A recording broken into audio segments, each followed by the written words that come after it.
Bueno, hermanos, vamos a empezar con nuestra clase número 9 del libro de Corintios y quiero que me acompañes a una oración para poder empezar. Padre que estás en el cielo, gracias por este día, gracias por este tiempo en el cual nos permites reunirnos, en el cual nos permites, Padre, acercarnos a tu palabra.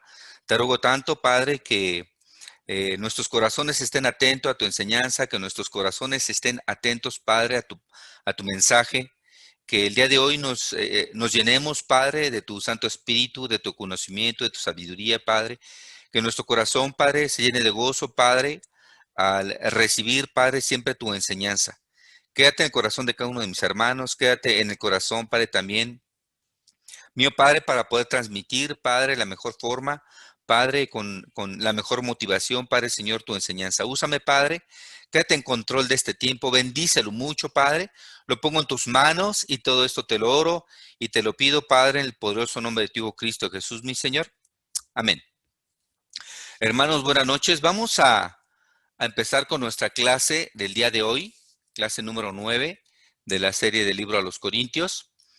Y quiero que me acompañes ahora al capítulo número 6 y vamos a leer del versículo 1 al versículo 11. Esta sección de este primer párrafo del libro a los Corintios tiene básicamente un título en la mayoría de las versiones que dice así, pleito ante los jueces paganos. Esta sección abarca ese tema y vamos a leerlo. Dice así, cuando alguno de ustedes tiene un pleito con otro, ¿por qué va a pedir justicia a los jueces paganos en vez de pedírsela a los del pueblo santo? ¿Acaso no saben ustedes que el pueblo santo ha de juzgar al mundo? Y si ustedes han de juzgar al mundo, ¿cómo no son capaces de juzgar estos asuntos tan pequeños? ¿No saben que incluso a los ángeles habremos de juzgarlos nosotros? Pues con mayor razón los asuntos de esta vida. Así que si ustedes tienen pleitos por asuntos de la vida diaria, ¿por qué ponen jueces a los que nada significan para la iglesia? Digo esto para que les dé vergüenza. ¿Acaso no hay entre ustedes ninguno con capacidad suficiente para juzgar asuntos entre sus hermanos? No solo se pelean unos con otros, sino que llevan sus pleitos ante jueces paganos. Y el simple hecho de tener pleitos entre ustedes mismos es un grave defecto. ¿Por qué no mejor soportar la injusticia? ¿Por qué no mejor dejar que les roben? Pero ustedes al contrario, cometen injusticia y roban hasta sus propios hermanos. ¿No saben ustedes que los que cometen injusticias no tendrán parte en el reino de Dios? No se dejen engañar, pues en el reino de Dios no tendrá parte los que se entregan a la prostitución, ni los idólatras, ni los que cometen adulterio, ni los afeminados, ni los homosexuales, ni los que roban, ni los avaros, ni los borrachos, ni los maldicientes, ni los ladrones. Y esto eran antes ustedes, pero ahora ya recibieron el baño de la purificación y fueron santificados y hechos justos en el nombre del Señor Jesucristo y por el Espíritu de nuestro Dios. Amén. Bueno, vamos a ir, por favor, al versículo número 1 y vamos a revisar qué nos dice un poquito más detenidamente. El versículo número 1. Antes quiero comentarte, el libro a los Corintios, ¿no? En la época en la que Pablo escribe esta carta, lo escribe también hacia una civilización que estaba muy acostumbrada al tema de los juicios. Corintios era una ciudad que pertenecía al Imperio Romano y bueno, muy cercana a los griegos también, ¿no? A esta ciudad. Y ambas civilizaciones estaban súper acostumbradas al tema de los juicios, ¿no? Sin duda hoy el estudio del derecho romano es algo que hasta nuestros días se continúa haciendo y era un tema bastante fuerte, una cultura bastante enfocada en este tipo de eventos, ¿no? Siempre procurando proteger el derecho particular, el derecho personal al que tienen todas las personas y que, bueno, las sociedades le otorgan. Eso era lo que desde aquellos tiempos, hace 2000 años, ya ocurría, ¿no? Con todas estas ciudades del Imperio Romano. Fíjate, vamos a analizar el versículo 1, dice, cuando alguno de ustedes tiene un pleito con otro, ¿por qué va a pedir justicia con jueces paganos en vez de pedírsela a los del pueblo santo? Este juicio, ¿no? Cuando ustedes tienen un pleito, básicamente la definición que más cercana a ese pleito, por el acto que hacían los cristianos de aquel tiempo, era pues más que nada un juicio, porque además pues iban a acercarse hacia los jueces paganos, no se acercaban a la iglesia, ¿no? En este contexto, los griegos, primero que nada, este libro está escrito en los escritos griegos, ¿no? Pero también tiene ese tema de llevar a cabo eh, cualquier tema con litigios, ¿no? Ya los corintios estaban muy acostumbrados a tener eso culturalmente.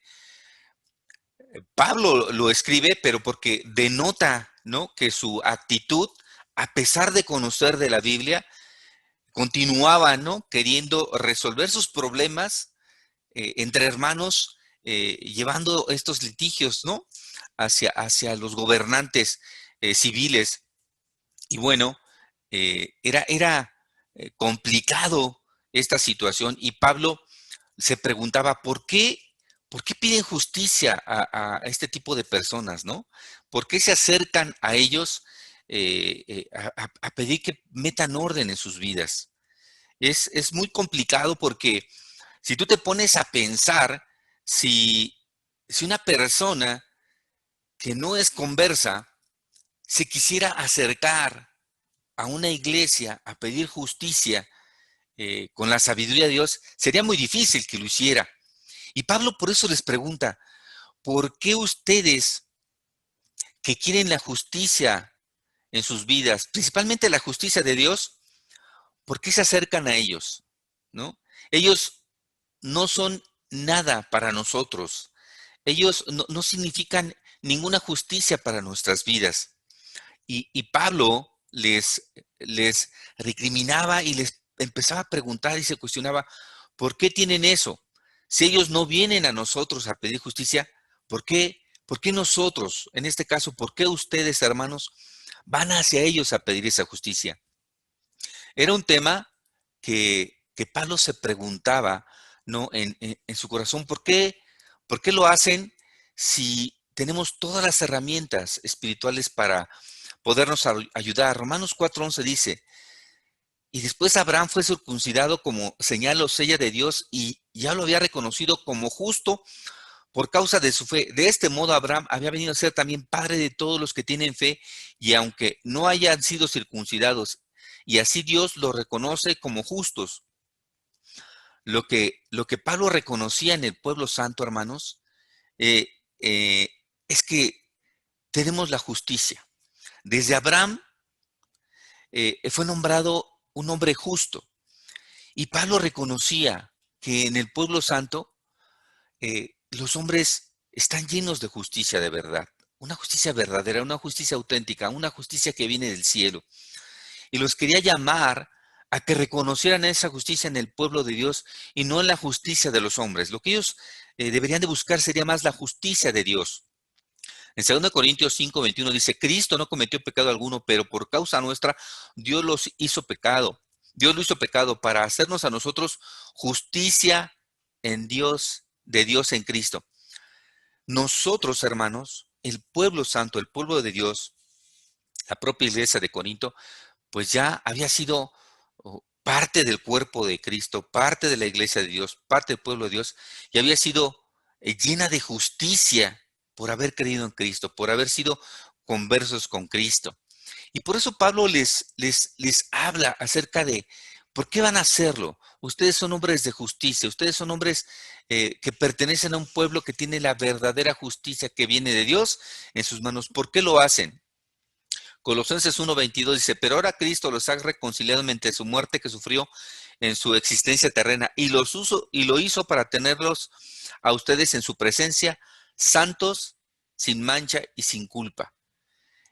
Entonces, hermano, decía, lleven ustedes sus problemas a la iglesia, donde están los hombres que ya Dios no los acusa, que ya Dios no encuentra en ellos otra cosa sino justicia pura, justicia divina. Este tema, ¿no? Lo empieza a desarrollar aquí Pablo, reconociendo que el pueblo era un pueblo eh, de Dios, era un pueblo con la justicia correcta para atender cualquier problema, hermano, cualquier problema. Bueno, en el versículo 2 dice, vamos para allá. ¿Acaso no saben ustedes que el pueblo santo ha de juzgar al mundo? Y si ustedes han de juzgar al mundo, ¿cómo no son capaces de juzgar asuntos tan pequeños? Bueno, eh, fíjate bien, eh, Pablo les está diciendo ahora a los corintios, no solamente se trata de que juzguen algunas situaciones de la vida. Ustedes, hermanos, la iglesia de Dios va a juzgar el mundo. Y recordemos que Jesús le dice a sus apóstoles, ¿no? Que ellos van a juzgar el mundo. En Lucas 22:28 al 30 dice, ustedes han estado siempre conmigo en mis pruebas. Por eso yo les doy un reino, como mi Padre me lo dio a mí. Y ustedes comerán y beberán en mi mesa, en mi reino, y se sentarán en tronos para juzgar a las 12 tribus de Israel. Bueno, Pablo, reconociendo este tema de tener una verdadera justicia para tratar cualquier asunto, también le recuerda. Y si hoy no lo recordaba ese hermano, piensa, dice, ustedes van a juzgar el mundo. Pablo no se está dirigiendo a los apóstoles, se está dirigiendo a la iglesia. Entonces entendamos que debemos de tener en nuestro corazón que Dios nos considera personas justas. Dios nos considera personas adecuadas, no solamente para juzgar temas del mundo, sino también para juzgar temas profundos. Y dice la Biblia que vamos a juzgar al mundo en algún momento, hermano. Al final de los tiempos vamos a ser parte de eso que va a ser juzgado Dios. Fíjate, a Pablo le costaba un poquito esto. En 1 Corintios 11:7-33 dice, no puedo felicitarlos, las reuniones que hacen les hacen daño y no es realmente la cena del Señor. Unos adelantan y otros se quedan con hambre, mientras otros hasta se emborrachan. ¿Qué no tiene nada que comer o que beber? Esta, esta, esta otra eh, escritura que les digo, hermano, es porque él denota que en esta iglesia de Corinto tienen una forma de no atender de una forma espiritual todos los temas que tienen que ver con asuntos de atención de su vida con el Señor.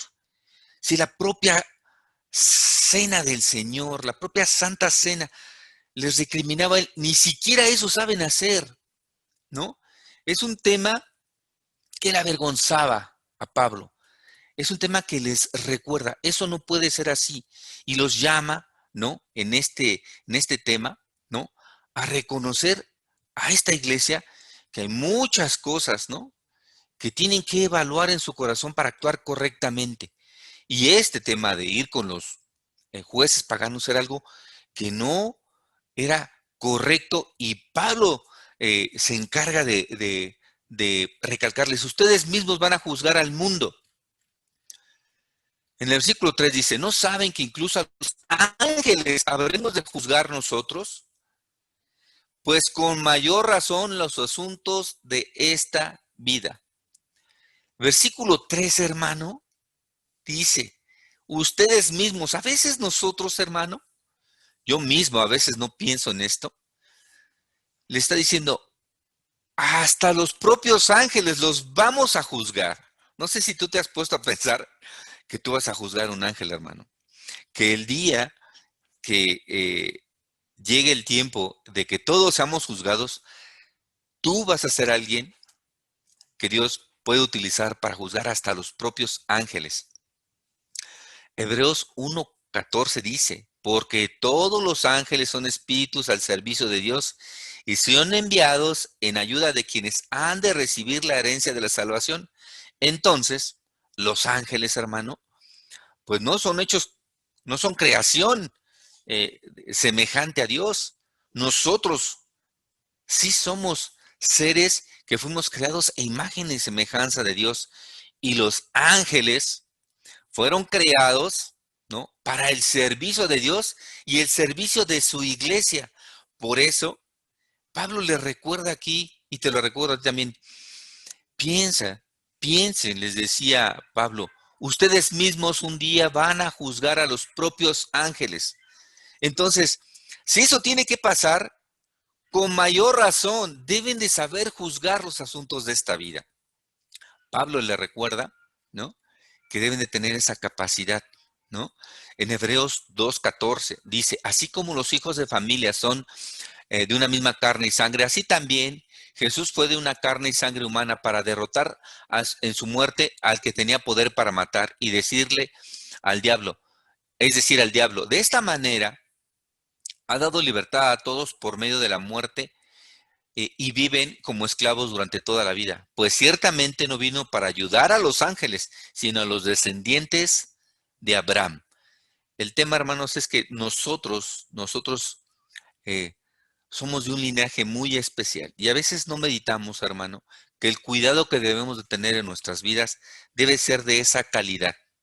Y también entender que cualquier dificultad, cualquier tema que tengamos en nuestra propia vida, dice desde lo más simple y hasta lo más pequeño, deberíamos de aprender a juzgarlo. Primero hacia nuestras propias vidas, pero también para ayudar a otros de una forma espiritual. En el versículo 4, hermano, dice así que si ustedes tienen pleitos por asuntos de la vida diaria, ¿por qué ponen por jueces a los que nada significan para la iglesia? Recalca aquí Pablo principalmente, hermano. Así que si ustedes tienen pleitos en su vida cotidiana, no traigan. ¿Por qué ponen a gente que no es nada, no significa nada? Y a veces así somos, hermanos, ¿no? No, no, no recurrimos, no tenemos el corazón de primero de acercarnos a la justicia divina, de saber qué hacer nosotros mismos con un problema, con una dificultad, para podernos ayudar y ayudar a otros. Eh, y recurrimos a ayudas que no son de la iglesia, que no son espirituales. Y a veces hasta en lo más simple pensamos que eh, con todo respeto, a veces es más fácil atender un problema porque creemos que es psicológico y que la psicología tiene su parte muy buena, pero no atendemos quizá que es algo profundo en el corazón y espiritual. Y en las situaciones difíciles no buscamos ayuda de hermanos espirituales, sino ponemos enfrente, en medio a personas que no son nada para la iglesia. Este es un tema que Pablo les está recalcando mucho, muy fuerte a estas iglesias, ¿no? A esta iglesia de Corinto. No los pongan. ¿Por qué? Porque además, en el mundo, hermanos, eh, los juicios traen consecuencias muy complicadas, ¿no? Los hermanos pueden ser pues encarcelados, multados, ¿no? Y en aquellos tiempos, en la antigüedad, quizá golpeados, ¿no? Eso era algo que la justicia de Dios no tiene, ¿no? No tiene encarcelamiento, no tiene golpe, no tiene denostación, no tiene nada de eso, hermano. Tiene sanación, tiene eh, salvación, tiene libertad. Y la justicia del hombre no tiene eso, hermano. Por eso Pablo insiste, no traigan a aquellos que no significan nada, que delante de Dios no son nada. Bueno, Vamos ahora al versículo número 5. Dice, digo esto para que les dé vergüenza. ¿Acaso no hay entre ustedes ninguno con capacidad suficiente para juzgar un asunto entre sus hermanos. Pablo no es la única escritura en la cual a esta iglesia les menciona el tema de la vergüenza que provoca que tengan actitudes no espirituales, ¿no? Cuando tienen toda la enseñanza que ella les había dejado. Recordemos un incidente que también queda registrado en la Biblia cuando dentro de la iglesia hay una persona, ¿no?, que está cometiendo inmoralidad con su madrastra. Les dice, debería de darles vergüenza, ¿no?, tener esa persona en medio de ustedes. Les vuelve a decir en tono de sarcasmo, que no pueden hacerlo, que no tienen esa capacidad, ninguno de ustedes puede. Esta iglesia ya tenía varios años cuando escribe esta carta a Pablo, y sí les dice que no hay nadie que pueda hacerlo. En 1 Corintios 15, 14 más adelante dice, no se dejen engañar, como alguien dijo, los malos compañeros echan a perder las buenas costumbres, vuelvan verdaderamente al buen juicio y no pequen, pues alguno de ustedes no conoce a Dios. Tengo esto para que se avergüencen. Esa es otra escritura. Fíjate, en 1 Tesalonicenses 3:14 dice, si alguno no hace caso de lo que decimos en esta carta, fíjense en quién es y no se junten con él para que le dé vergüenza. Esta es una escritura en la cual Pablo menciona en otra iglesia esta palabra, pero también les dice, apártense de aquella gente que causa vergüenza para la iglesia. Estas actitudes tienen una consecuencia espiritual difícil, ¿no? Pablo les está pidiendo que tengan sabiduría, tengan corazón para acercarse y ayudarse con un buen corazón, con una buena capacidad espiritual. Y reprende muchísimo esta iglesia. En el versículo 6, ahí mismo, dice, no solo se pelean hermanos unos con otros, sino que llevan sus pleitos ante jueces paganos. Entonces, dice, encima de que se pelean, esas personas van allá y no tienen la capacidad para verdaderamente solucionarlos. No tienen esa capacidad.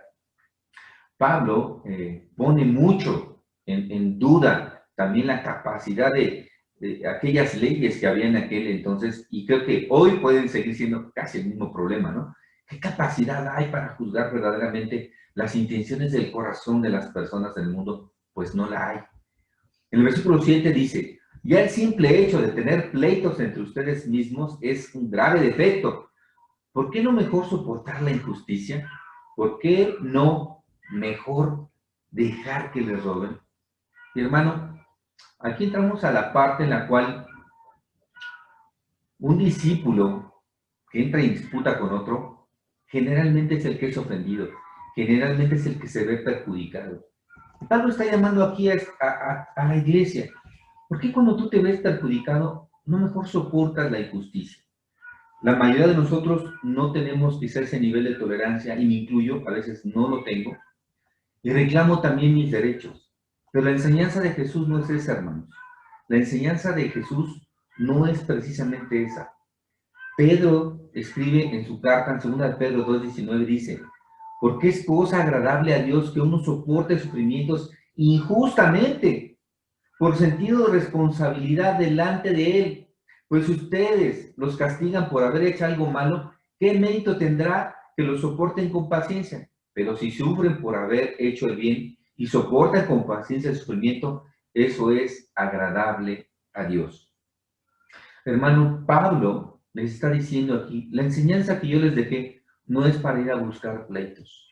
La enseñanza de Dios que se les proporcionó no es aquella en la cual están buscando sus propios derechos, defender lo que es de ustedes, defender lo que el mundo dice que tienes que defender. No. Pablo les recuerda que es mejor soportar la injusticia. Se los dice aquí claramente como Pedro lo escribió en otra carta, pero es la misma enseñanza, hermano. Por eso es paralelo el tema. Por eso es paralela la escritura. Porque es la enseñanza de Dios que estamos viendo aquí. Hermanos, muchos de nosotros no tenemos esa actitud, y yo te lo digo, esa es la enseñanza de Dios. Acerquémonos más siempre mejor a soportar el sufrimiento, a soportar la injusticia. No seamos tan quejosos, y sinceramente creo que le quedamos mucho de ver a Dios en esto. Personalmente yo creo que lo hago, pero te invito a que reflexiones cada vez que quieres alzar la mano para denunciar alguna injusticia que estás denotando en tu vida. Piensa en la enseñanza verdadera de Dios. Versículo número 8. Pero ustedes al contrario cometen injusticias y roban hasta sus propios hermanos. Bueno, en este otro versículo, en el anterior, trata el corazón de aquellos que acusan. Y en este otro versículo, pues trata el corazón de aquellos, pues que hieren. ¿Y qué les dice? No se conforman, ¿verdad? Cometen injusticias y roban a sus propios hermanos. Deja tú que vayan a molestar a otros de otro lado. Hasta sus propios hermanos se la te molestan. Eso es algo bien, bien feo, bien complicado. La iglesia, aún la iglesia de hoy, la iglesia occidental, que es la parte del mundo en la que pertenecemos, de verdad, hay otros grupos que tuercen mucho este evangelio y seguimos defendiendo el tema de lo que es de nosotros, el tema de lo que nos pertenece, el tema de lo que creemos, de lo que somos, tenemos derecho. Hermanos, la enseñanza de Dios no es así, ¿no? Pero debemos de reconocer entonces, ¿no? Que no es correcto, ¿no? Que los propios hermanos estén dañándose unos a otros. Reconozcamos que la enseñanza de Dios es otra y es la que tenemos que obedecer, hermano. Versículo 9 y 10 dice, ¿no saben ustedes que los que cometen injusticia no tendrán parte en el reino de Dios? No se dejen engañar, pues en el reino de Dios no tendrán parte los que se entregan a la prostitución, ni idolatría, ni los que cometen adulterio, ni los afeminados, ni los homosexuales, ni los que roban, ni los avaros, ni los borrachos, ni los maldicientes, ni los ladrones.